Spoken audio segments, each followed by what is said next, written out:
ایک عورت بکریاں چرایا کرتی تھی اور ایک راہب کے خانقاہ تلے رات گزارا کرتی تھی۔ اس کے 4 بھائی تھے۔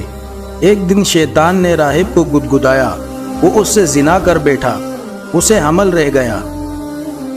شیطان نے راہب کے دل میں یہ بات ڈالی کہ اب بڑی رسوائی ہوگی، اس سے بہتر یہ ہے کہ اسے مار ڈال اور کہیں دفن کر دے۔ تیری تقدس کو دیکھتے ہوئے تیری طرف تو کسی کا خیال بھی نہ جائے گا، اور اگر بالفرض کچھ پوچھ گوچھ ہو تو جھوٹ موٹ کہہ دینا، بھلا کون ہے جو تیری بات کو غلط جانے۔ اس کی سمجھ میں یہ بات آ گئی۔ ایک روز رات کے وقت موقع پر اس عورت کو جان سے مار ڈالا اور کسی اجڑی جگہ زمین میں دبا آیا۔ اب شیطان اس کے 4 بھائیوں کے پاس پہنچا اور ہر ایک کے خواب میں اسے سارا واقعہ کہہ سنایا اور اس کے دفن کی جگہ بھی بتا دی۔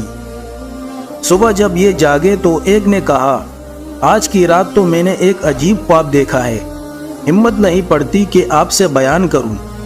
دوسرے نے کہا، نہیں کہو تو صحیح۔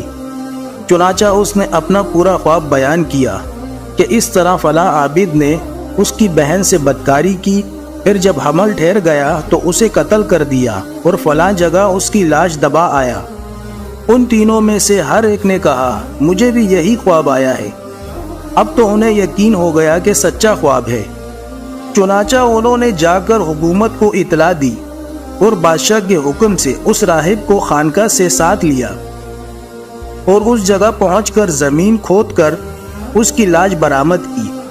کامل ثبوت کے بعد اب اسے شاہی دربار میں لے چلے۔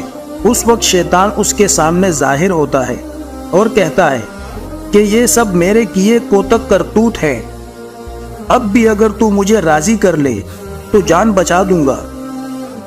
اس نے کہا، جو تو کہے۔ کہا، مجھے سجدہ کر لے۔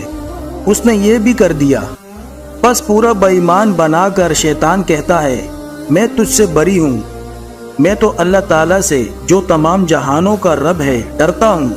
چنانچہ بادشاہ نے حکم دیا اور پادری صاحب کو قتل کر دیا گیا۔